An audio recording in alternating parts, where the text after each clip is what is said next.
Gabriel Rolón se graduó en la Facultad de Psicología de la Universidad de Buenos Aires e hizo su especialización en psicoanálisis.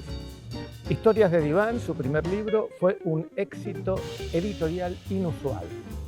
El fenómeno se repitió con Palabras cruzadas, Los padecientes, Encuentros, El lado B del amor, Medianoche en Buenos Aires, un relato musical escrito junto con Teresa Castillo, Historias inconscientes, Cara a cara, La voz ausente y El precio de la pasión.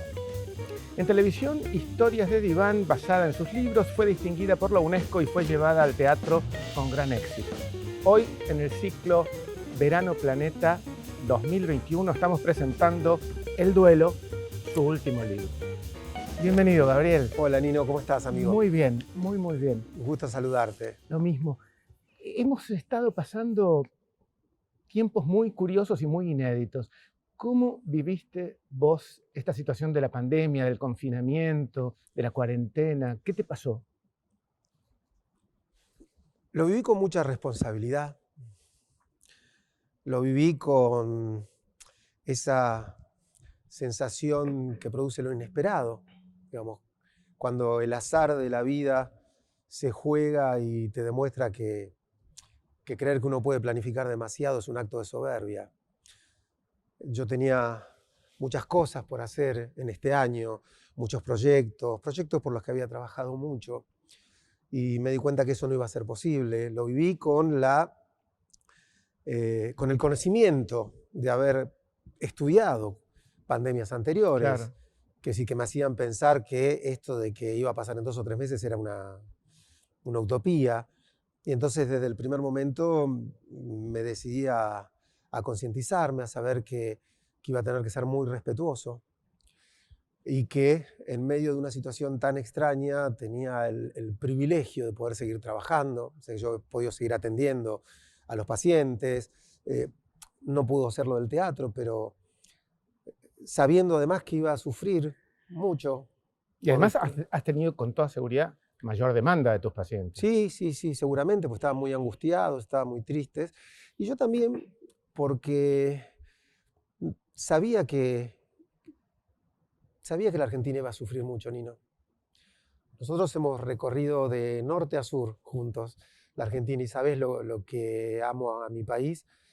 Conozco por mis giras teatrales, por un montón de cosas, la gente, conozco mucho. Y yo sabía que iba a ser una etapa muy difícil. Entonces, que lo mejor que yo podía ofrecer era mi responsabilidad, mi tolerancia y mi comprensión, porque había gente que no iba a tener esa posibilidad de tener tolerancia y comprensión, porque la situación a lo mejor se los iba a llevar puestos. Sabía que se venía una etapa de pérdidas, que se iban a perder sueños, ahorros, trabajos, ilusiones, abrazos, tiempos, ritos, digamos, que puede ser desde un cumpleaños de 15 hasta un velorio. O sea, hay gente que iba a perder la oportunidad de algo que es simbólico y que es importantísimo para la psiquis humana. Entonces me preparé para no quejarme en lo más mínimo de lo que me tocara y para estar lo más abierto y comprensivo que pudiera con todos, digamos, con los que sufrían y con los que tenían que llevar adelante la administración de una situación tan complicada como esta, donde iba a haber aciertos, errores, idas y venidas permanentes, porque era algo para lo que nadie se había preparado antes. Y entonces me parece que lo mejor que podía aportar era mi comprensión, mi calma y sumar allí donde yo pudiera. Desde tu perspectiva profesional, ¿cómo observaste algunos fenómenos, ¿no? Como por ejemplo, lo que significó los vínculos intrafamiliares, cómo algunas parejas no tardaron mucho en distanciarse y otras fueron construyendo un vínculo más amoroso que antes, ¿no? ¿Viste? Qué fuerte. Qué raro eso. Vos sabés que, ya que estamos hablando en un ciclo de libros, Camus decía que lo malo de la peste no era que se llevaba algunas vidas, sino que desnudaba todas las almas, ¿no? Y yo creo que tenía razón. Digo, la pandemia nos devela y nos ha develado. Digamos, aquí se ha visto de verdad si somos comprensivos, si somos compañeros, si somos tolerantes, si somos egoístas. Y yo creo que esto tiene que ver con lo que vos decís. Hay parejas que se sostenían maravillosamente bien mientras pudieran irse los fines de semana a algún lado, viajar, cenar con amigos, y se han quedado frente a frente y a lo mejor se han preguntado, ¿y vos quién sos? O sea, ¿qué hacemos juntos? ¿Por qué estamos juntos, Claro. vos y yo, ahora que nos sacaron la lancha, los amigos, los viajes, ¿no? Y por el contrario, mirá que esto es una de las cosas que más me guardo como dato emocional, ¿no? Me dice una paciente que antes de la pandemia estaba elaborando en análisis su posible separación, ¿no? Y me dice un día llorando, me dice, ¿en qué estaba pensando yo cuando me quería separar? Me dice, yo no puedo creer que haya pensado en separarme de un hombre como mi marido.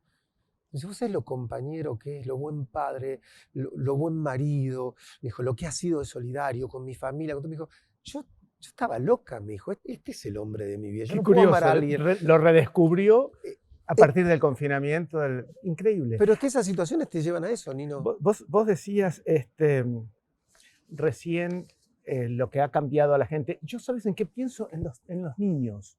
Pienso en los niños que de pronto están creciendo, chiquititos, no sé, los llevan en un cochecito y ven que la gente tiene la cara tapada Ujú. y que nadie los toca y que las únicas caras que ven son sus padres. ¿Vos crees que eso puede llegar a dejar una huella en la psiquis de un niño? Sí, claro. Sí que lo va a dejar. Pero, a ver, entendamos algo, ¿no? El ser humano no es la especie que domina el mundo porque es el más fuerte, porque es el más rápido, porque tiene las garras más potentes, porque tiene los colmillos que más destruyen. Simplemente porque es el que puede hacer lazo social, el que puede comunicarse con otros y porque el que puede adaptarse a situaciones cambiantes. Es lo único que tenemos, ni más ni menos, ¿no? Y yo creo que esto va a dejar sus circunstancias eh, a futuro. Pero ¿sabes qué pienso? Otra vez pensaba justamente en esto, ¿no? Digo, Ana Frank se enamoró, ¿no? Claro. Digo, atrás de una pared de un adolescente como ella que estaba igual de encerrado, igual de temeroso, igual de perseguido, se enamoró, o sea, construyó un mundo, construyó una ilusión, porque el ser humano es capaz de construir ilusiones y los dejamos allí donde estén. Y yo creo que esos chicos, es más, se van a adaptar, porque les ha tocado desde el vamos, a un mundo de barbijos, por decirlo de algún modo, que a vos y a mí nos va a costar más. Vos y yo casi que no vemos la hora de que esto pase para Sí, mirarnos la cara. ¿Y sabés qué, Nino? Eso no va a pasar. No va a pasar por mucho tiempo. claro. O sea, por muchos años, te diría, vamos a tener que cuidarnos y cuidarnos mucho. No solo porque se termine este horror de pandemia, que a lo mejor gracias a la ciencia no tiene la duración de pandemias anteriores, pero que igual un par de años nos va a llevar, no seamos ilusos, sino porque uno, bueno, concientiza que hay cuidados que uno tiene que tener, que hay cosas que antes no hacía y uno tiene que hacer, digamos, el alcohol, el cuidado de esto, de aquello, lo que fuere, ¿no? Digamos, nosotros nos va a cambiar mucho más el Sí, la mundo. gente joven va a estar, Los- lo va a incorporar más claro, y fácilmente. los chicos sí. Ahora, yo, ¿sabés qué me gustaría? Que no se perdiera a partir de esto lo más importante que tenemos los seres humanos, que es ni más ni menos que nuestra humanidad. Quiero decir, que es la posibilidad de sentir una mano en el hombro. Viste que en estos momentos, por ejemplo, no pudo haber rituales No, mortuorios, eso es ¿sí? tremendo, tremendo. Es tremendo. Probablemente sea la escena más patética, ¿no? de esta pandemia. Pero además te juro que como analista me voy a cansar de ver duelos patológicos. Duelos que no se pueden hacer bien, porque el Claro. primer paso del duelo es el ritual. Es el estar allí. O sea, ya he escuchado pacientes que me han dicho, mi madre se murió y se murió sola. Sola. O sea, yo no pude acompañarla. Y no haber podido ir a acompañarla después al cementerio, y no haber podido estar en ese momento con alguien que viene y no te dice nada, pero te abraza o te pone una mano en el hombro. Bueno, digo, ojalá no nos quite todo esto el recuerdo de que cuanto antes tenemos que volver a mirarnos a los ojos. Y si es con la mano, será con la mano, y si no, será de otra manera. Tendremos que encontrar una manera de transmitir nuestra humanidad a pesar de esta tragedia. Trajiste a esta charla el tema duelo, y es el tema del libro que estamos presentando, porque no sé si te acordás que teníamos que presentar un libro ahora. Oh, tenemos que presentar un libro, con lo lindo que está charlar con vos. Bueno, pero ya estamos directamente hablando del duelo.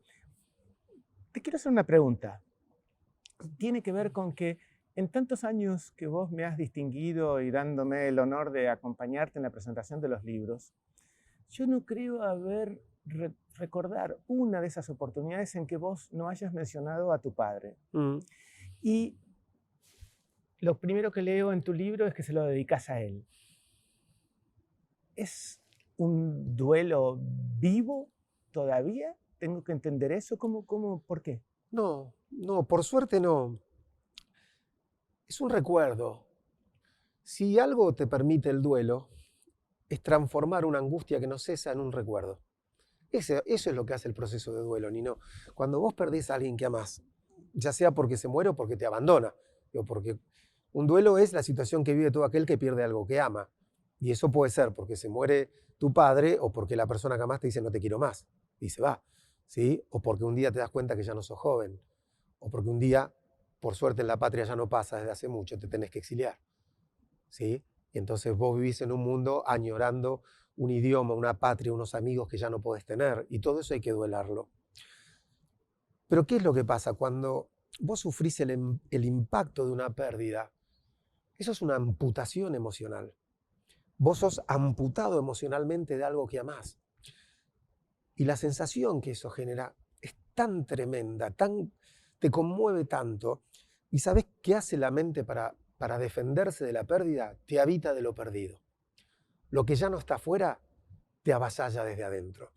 Entonces, vos que has tenido pérdidas queridas, yo estoy seguro que te ha pasado que cuando perdés a alguien, esos días no podés dejar de pensar en esa persona. No, claro. Y vos decís, no sé, si a tu hermana, por ejemplo, a quien tuve el gusto de conocer y de admirar, una persona maravillosa.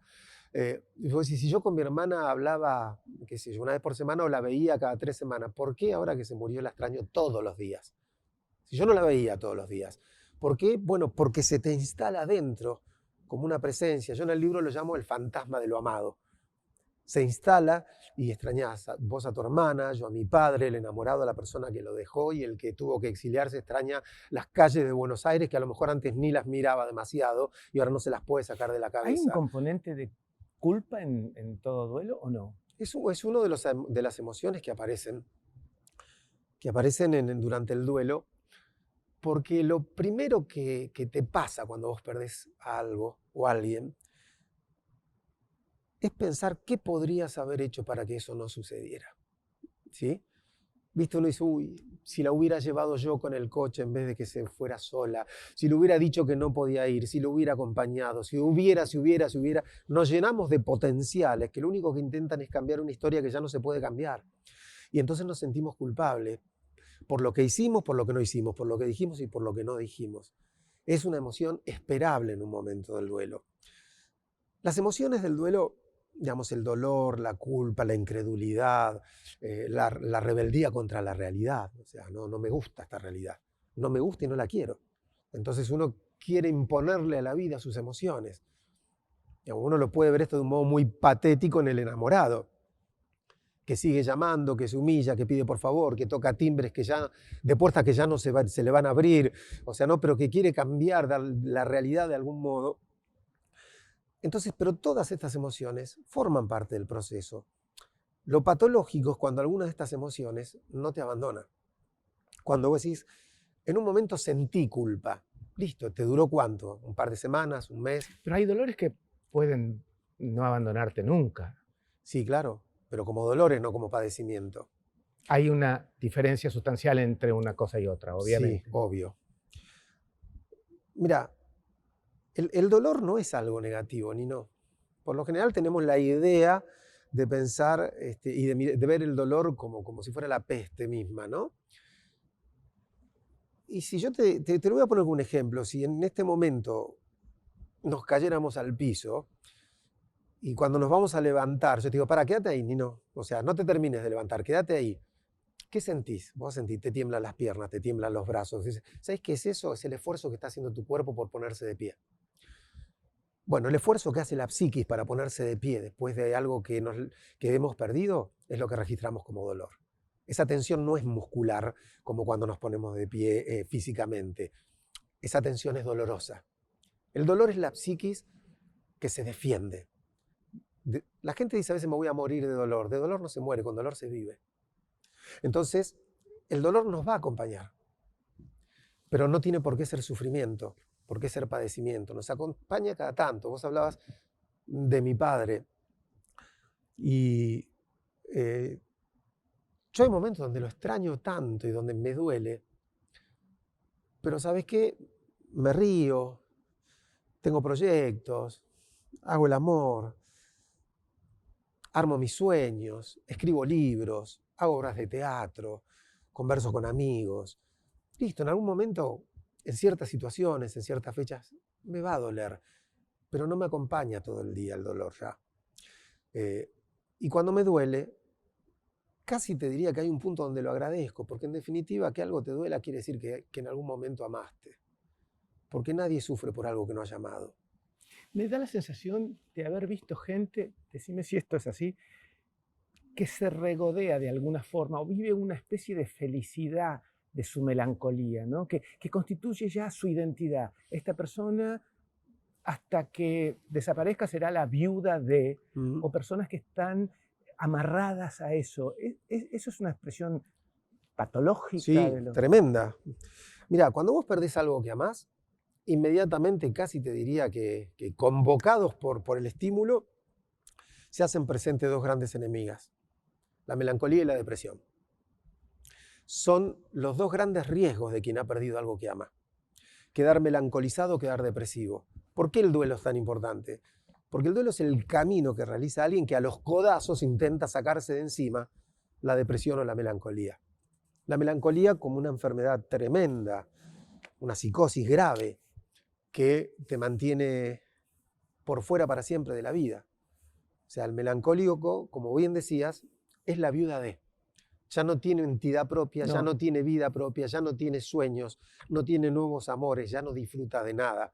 Ya su rostro demuestra que es la viuda de. Listo, la vida ya ha pasado para esa persona. ¿Sí? Eso es lo que produce la melancolía. Esa persona genera realidades alternativas. Y hay personas que tienen el cuarto de sus hijos como si sus hijos fueran a volver y no quieren tocar nada, ¿no? Digamos, manteniendo ilusiones, digamos, que no hacen más que aferrarlas a un padecimiento que no cesa. Entonces la melancolía es tremenda. La otra amenaza es la depresión, que no es tan potente como para llevarte a tener realidades inventadas donde lo que perdiste no se perdió, pero que sí te sume en dos estados muy complejos. Una tristeza corrosiva y patológica que no te abandona nunca y un enojo. Porque tenemos la idea de pensar que el depresivo es una persona triste. El depresivo es una persona enojada antes que nada. Una persona enojada odia al mundo, odia a los que lo quieren ayudar, se odia a sí mismo. Y entonces, en esa mezcla de tristeza y odio no tiene mundo para construir. Por eso es tan importante el recorrido del duelo. Por lo general, unimos el duelo a la muerte, pero si algo he querido yo transmitir en este libro es la idea de que el duelo es la manifestación más potente de la vida, porque es el camino de lucha que está intentando recorrer a alguien que no quiere morirse con lo que ha perdido. Y no te voy a perdonar que vos has puesto un ejemplo ahí que me dio acá, que fue que, por ejemplo, el impacto que le puede producir a una persona la primera vez que en un lugar lo llaman señor. Sí. Y yo lo recuerdo claramente. ¿Te acuerdas? La primera vez que entré alguien te dijo, a un señor, kiosco y la joven que me estaba atendiendo me dijo, señor, yo sentí que algo me había pegado como una piedra contra los dientes. Bueno, ¿sabés por qué? Porque ¿sabés qué te dijo esa chica? Como joven moriste. Claro. ¿Sí? Eso sentí. O sea, el joven Nino sí. ha muerto. Y ese día te dieron el certificado de defunción. Y te la tenés que Tremendo. aguantar, Nino. Pero vos pusiste exactamente el mismo ejemplo que yo. ¿A vos te pasó? Sí, claro. Ajá. Claro que me pasó. Claro que la primera vez que me trataron de usted fue un golpe. Fue un golpe. Pero, viste, como decía el amigo Germán Hesse, todo el que quiere nacer debe antes destruir un mundo. Así que si queremos nacer como adultos responsables y después como adultos mayores con sueños por vivir, digamos, tenemos que saber que hay un mundo que se va a destruir. Hay personas que no lo aceptan bien y que te dicen, la otra vez me dice un paciente, lo que pasa es que yo soy un adolescente eterno. Y yo le dije, vos no sos un adolescente eterno, vos sos un inmaduro. Digo que no es lo mismo. Digo, vos sos un inmaduro, te tenés que hacer cargo de que ya la eternidad y la adolescencia no van de la mano, ¿no? Y en algún momento uno tiene que comprender quién es. Y son cosas que hay que duelar. Y después hay un Sí. montón de cosas que, ¿viste cuando uno dice, yo ya estoy grande para esto? ¿Qué es lo que está diciendo? Hay cosas que ya no me Que son ya no, claro. permitidas. ¿Por qué? Porque estoy en otro sitio y desde este lugar se espera de Es, mí otra es cosa muy, y yo espero de mí otra es muy cosa. curioso que la palabra duelo tiene dos acepciones, ¿no? Una es el dolor por la pérdida y el otro es la pelea, Sí, ¿no? claro. Me bato a duelo. Eh, ¿Son acepciones que están absolutamente divorciadas o vos le encontrás algún link ahí? No, ¿Nos tanto estamos peleando con quién? con nosotros. El proceso de duelo es un proceso que tiene estas dos cosas, ¿no? La guerra, o sea, la batalla, la pelea y el dolor. Es una batalla dolorosa que se da dentro de alguien por recuperar un equilibrio perdido a partir de una pérdida. Es una batalla entre mi deseo y la realidad. Es decir, yo querría que todavía me quisieras y la realidad me dice que no me querés más. Entonces en el duelo se pelea mi deseo con la realidad. Yo querría que mi papá estuviera vivo y la realidad me dice que está muerto. Entonces pelea mi deseo con la realidad, pelea lo que mi sensación de no merecérmelo con mi sensación de culpa. De esto me pasa porque yo algo tuve que ver. Se pelea mi sensación de que la vida no va a tener ningún sentido con aquella sensación que quiere retomar de la mano del deseo una vida con proyectos y con futuro. Es permanentemente una batalla sufriente el duelo. Pero ¿sabes qué, Nino? Hay que entender algo. O sea, vivir es duelar. Eh, Morir es haber vivido, decía un amigo tuyo, ¿no? El querido Borges, a quien entrevistaste vos tantas veces, y yo siempre te intento sacar información de esos encuentros. Pero él decía así, ¿no? Eh, Morir es haber vivido. Y yo y te diría en este momento que vivir también es haber muerto muchas veces. O sea, cuando vos nacés, ya hay algo que perdiste. Él decía algo muy gracioso, dice, que alguien lo había amenazado de muerte. Dice, pero qué originalidad, lo peor sería que me amenazara con la eternidad, ¿no? Claro, pero está bien, claro. ¿Por qué me amenaza con algo que es inevitable, ¿no? Te voy a volver a hacer una pregunta que hace 14 años que te hago recurrentemente y tengo siempre la misma respuesta. ¿Los conflictos del ser humano se relacionan solamente con dos temas, el sexo y la muerte? Exactamente. No te puedo convencer. Otra vez Hace 15 años que te ¿qué respondo sé yo? que solamente la sexualidad y la muerte Doy nos mal un examen conmueven. en la facultad, me va mal y me pongo mal. ¿Qué tiene que ver con eso? Bueno, lo primero que hay es la muerte de una ilusión, ¿no? Segundo, la muerte de tu omnipotencia, la muerte de tu seguridad. En tercer lugar, también desde el punto de vista erótico, hay una deserotización de tu conocimiento, de tu saber.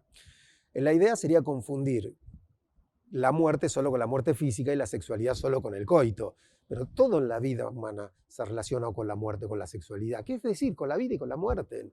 O sea, pues la sexualidad es una manifestación potente de una energía de vida, que algunos la sublimamos y utilizamos esa energía sexual para hacer una carrera y estudiamos. Listo, todo bien, pero no deja de tener que ver con la sexualidad. Y si querés, en el tema del libro, digamos, justamente es donde más se ve. Sí. ¿Sí? Que es una ruptura de un vínculo erótico a partir de la muerte de algo. Eso es el duelo.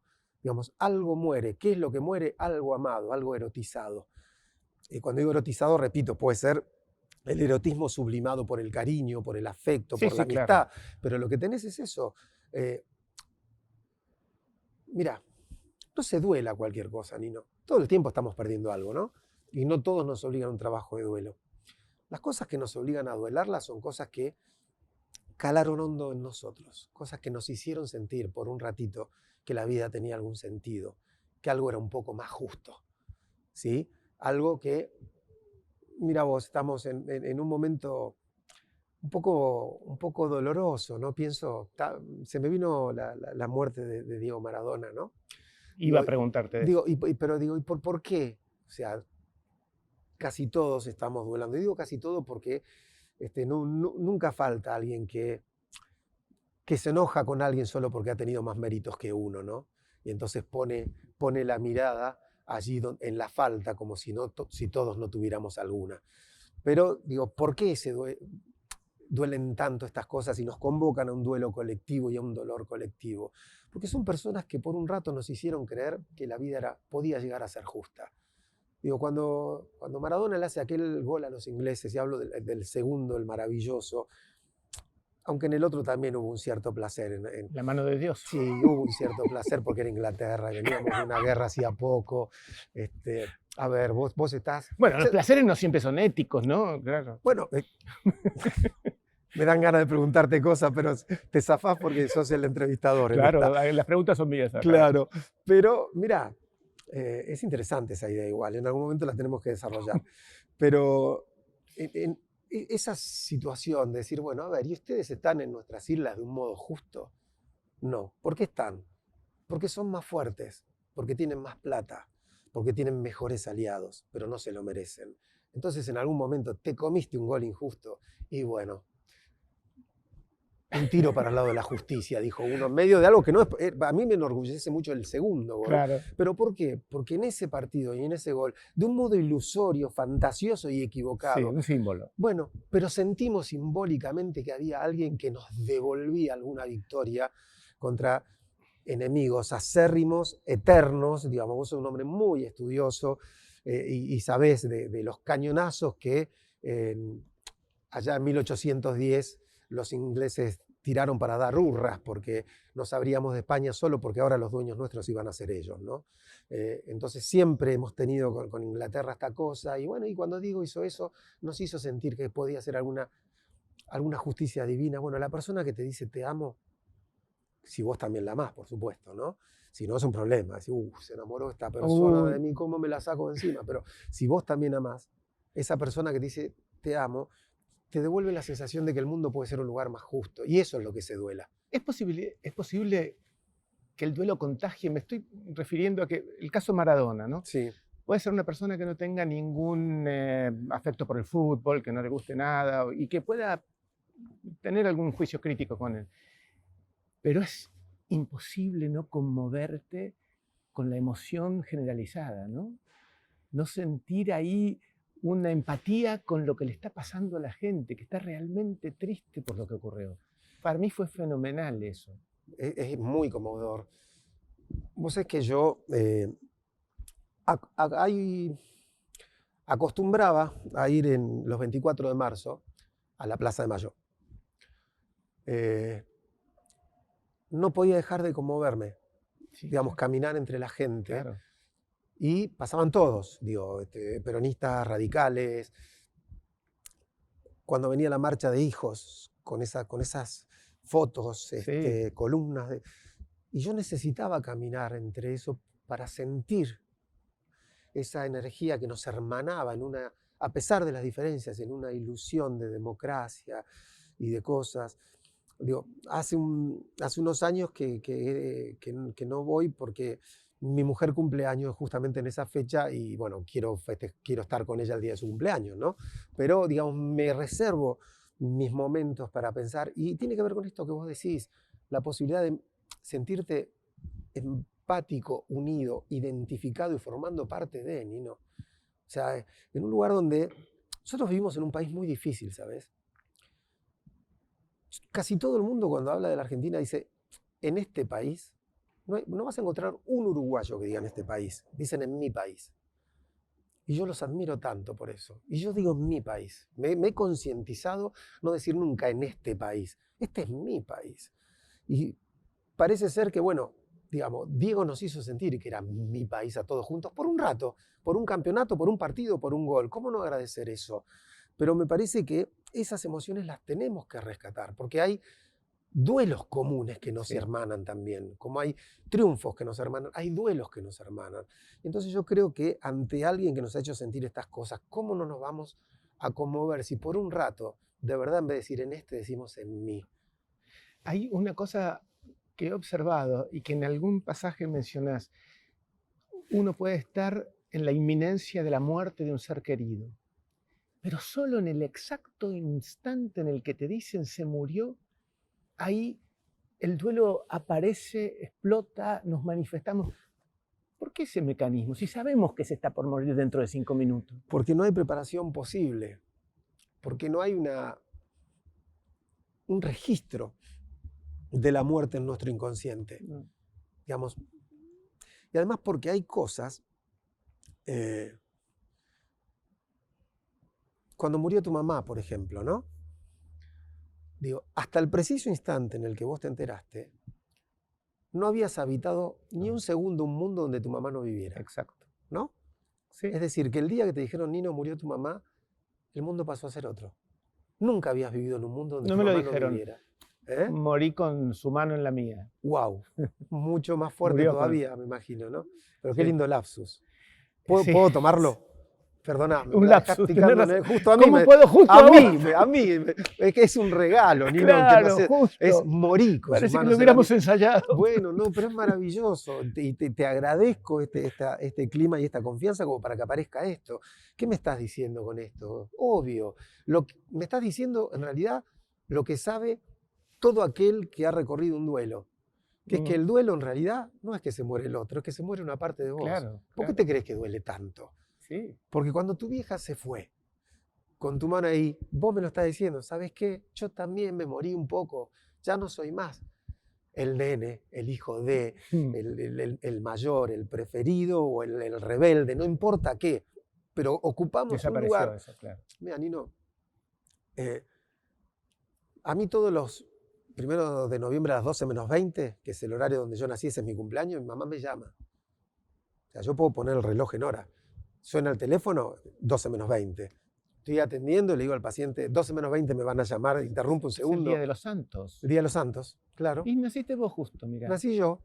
Además me iban a poner Santos, ¿te acordás que se acostumbraba a esto? Y mi papá se opuso a que fueras, si no sería Santos Rolón, como Santos Vega. Mi abuela quería ponerme ese nombre. Y yo sé que el primer 1 de noviembre, que no me suene el teléfono 12 menos 20, es porque mi mamá no está más. Y lo que sé también es que ese día no solo se fue mi mamá. Digo, hay algo que yo no voy a hacer nunca más.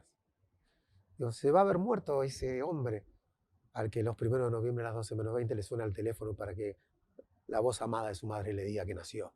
¿Sabes qué? Se va a morir con ella. Como muchas cosas se mueren con la persona que amaste cuando te deja, y como un montón de cosas, digo, frases, dichos, ¿cómo te llamaba tal persona? Sabes que nadie más te va a volver a llamar de este modo, de ese modo que tienen las parejas, que tienen los amigos. Digo, bueno, en realidad lo difícil del duelo no es tanto dejar ir al otro, sino permitir que cuando el otro se vaya se lleve una parte de vos. Pero ¿sabes qué? Tenemos que aprender a morir un poco porque si no nos morimos del todo. Si vos no hubieras dejado que tu mamá se llevara algo de vos y te hubieras muerto un poco, estarías melancolizado. Es decir, estarías en una patología que te habría hecho morir del todo para esta vida y para este mundo. Cuando alguien dice, no le puedo decir que no la quiero más o no lo quiero más, y le da alguna esperanza para no ser tan cruel, ¿está haciendo bien las cosas o mal? No, muy mal. Muy mal. Es preferible la crueldad a la esperanza, Nino. La esperanza es una idea que tiene tan buena prensa. Y yo creo que lo peor que le puede pasar a una persona es estar esperanzada. Porque mientras uno está esperanzado, por ejemplo, no hace el duelo. ¿Quién va a duelar algo que siente que no ha perdido todavía? ¿No? O sea, eso se lo dije a una paciente. Una vez que me dijo, no sabes la crueldad, me encontré con mi ex, se tenían que dar las últimas cosas. Me dice, y ella le dijo, ¿no? Bueno, quién sabe, a lo mejor más adelante, la vida nos vuelve a juntar. Y le dijo, no, nunca más. Y viene y me dice, ¿hacía falta esa crueldad? Dije, se lo vas a agradecer. Digo, porque te está diciendo que empeces el duelo ya, que no te quedes esperanzada, que no suspendas tu vida. La esperanza te detiene, el deseo te empuja. Así que hay que recuperar el deseo y no detenerse por una esperanza que en definitiva la esperanza siempre tiene que ver con algo que no depende de vos. Si no, no tenés esperanza. O sea que cuando uno escucha necesito tiempo, hay que comenzar el duelo. Obvio, ¿qué tiempo? A ver, no sos vos, soy yo. Mira, estoy confundido. Es la frase de alguien que tiene todo muy claro.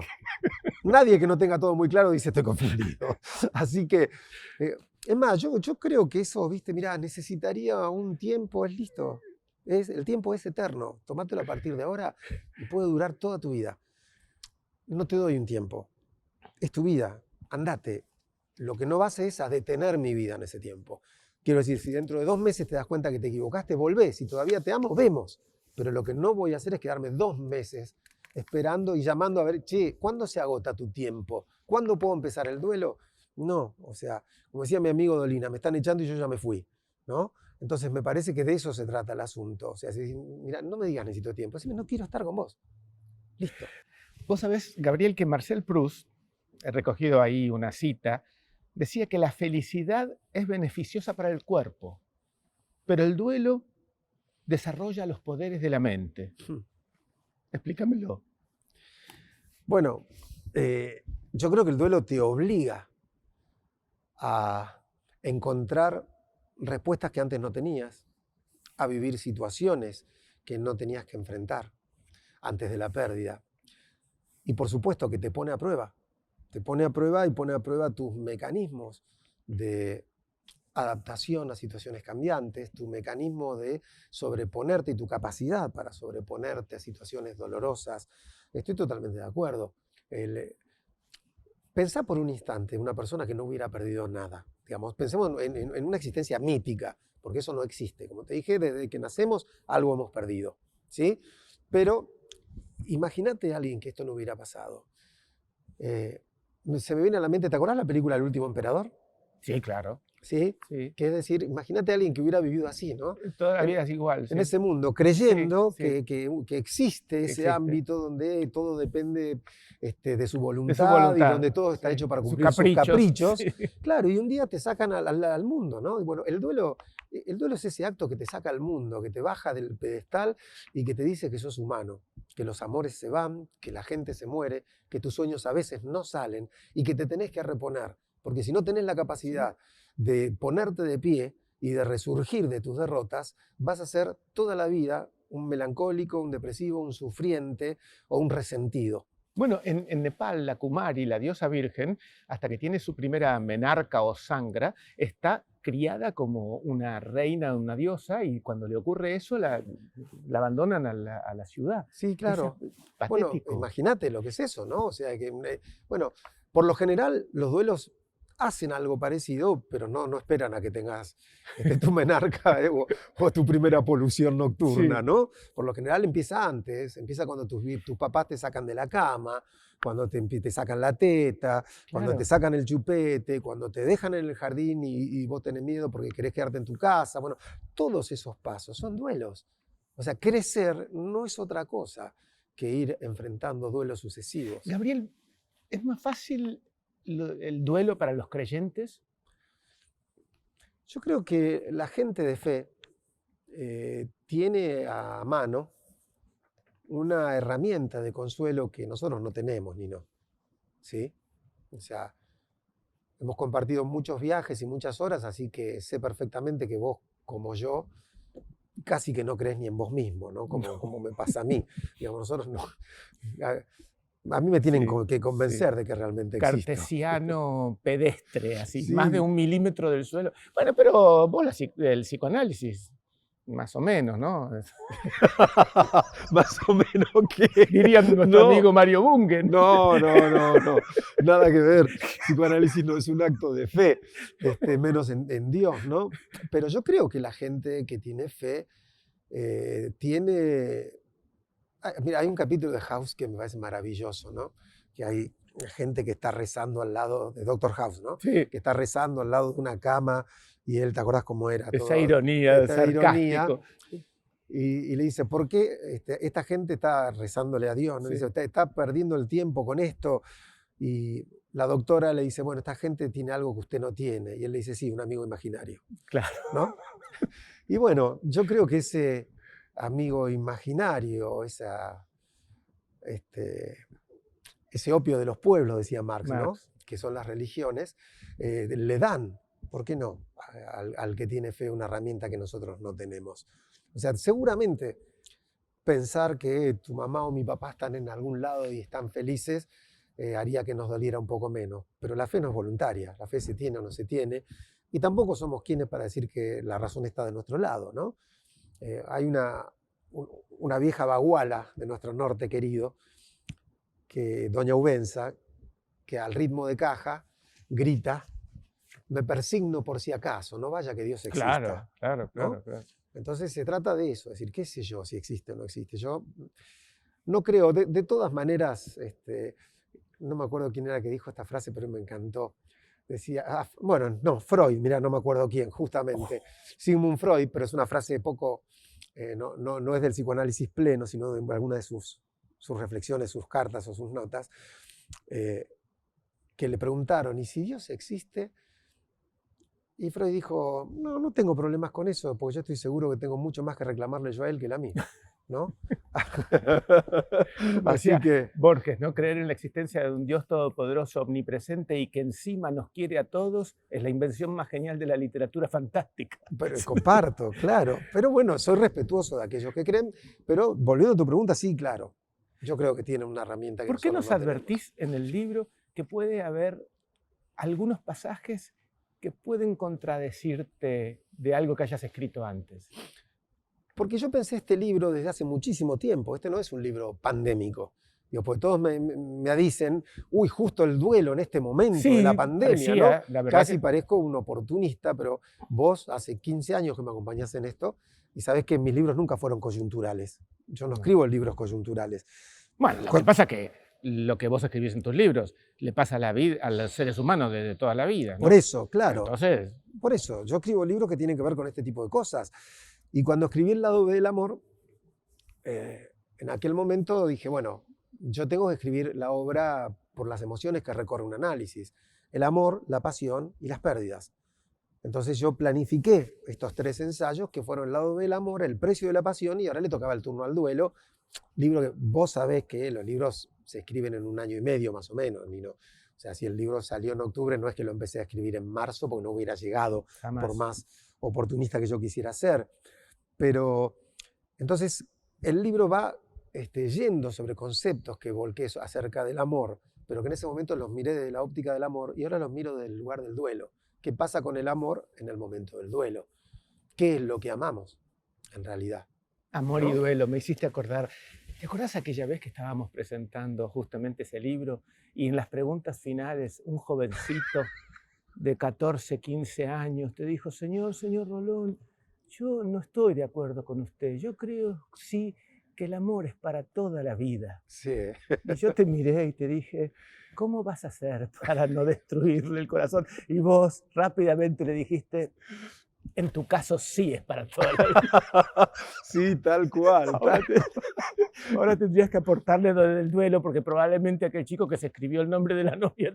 Bueno, sí, claro, claro. Bueno, pero esa es la ilusión, ¿viste? La ilusión del amor, de creer que será eterno. Entonces te grabo en mi cuerpo y después uno termina convirtiendo Marías en Marianas o enamorándose de mujeres que se llamen Miriam, nada más que para aprovechar la M del tatuaje, ¿no?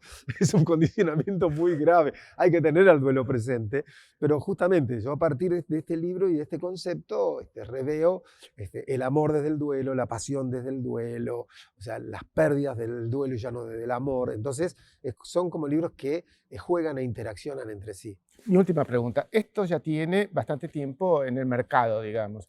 Sí, 2 meses. 2 meses. Las devoluciones que has tenido, ¿ya has tenido devoluciones de la gente cuando lee el libro? ¿Qué te transmite? ¿Qué te dice? ¿Cómo lo recibió? He tenido muy buenas devoluciones, por suerte. Y sobre todo he tenido muy buenas devoluciones de amigos que son muy buenos lectores. Yo creo que de mis libros es el más ambicioso. Quiero decir, el que está mejor escrito, el que le he dedicado más tiempo, pensado más cada una de las frases. Viste que mis libros... Es muy importante lo que estás diciendo, que lo sentís tu libro más pleno, digamos. Sí, más maduro, con menos concesiones. Digo, vos que viste mi nacimiento como autor, sabés que en algún momento entré con mucho cuidado, porque entraba con el psicoanálisis, contaba historias de adolescentes que morían de cáncer, Sí. En el lado del amor también, bueno, todo esto de mirá que se puede estar enamorado y ser infiel al mismo tiempo. Y el que dirán los colegas también. ¿Qué dirán ¿por qué no? Digamos, la mirada, en qué momento caminar sin traicionar al psicoanálisis por territorios que pudieran ser comprendidos por todo el mundo. En este libro siento que ya hay un montón de cosas, tal vez porque es el 10º, porque era un libro casi celebratorio. Fíjate, hablábamos al comienzo, ¿no? La pandemia me ha quitado la celebración del 10º libro y los más de 2 millones de ejemplares vendidos, que iba a ser como un gran festejo. Bueno, pero digo, creo que... No lo cancelamos, lo postergamos nada más. el Sí, festejo.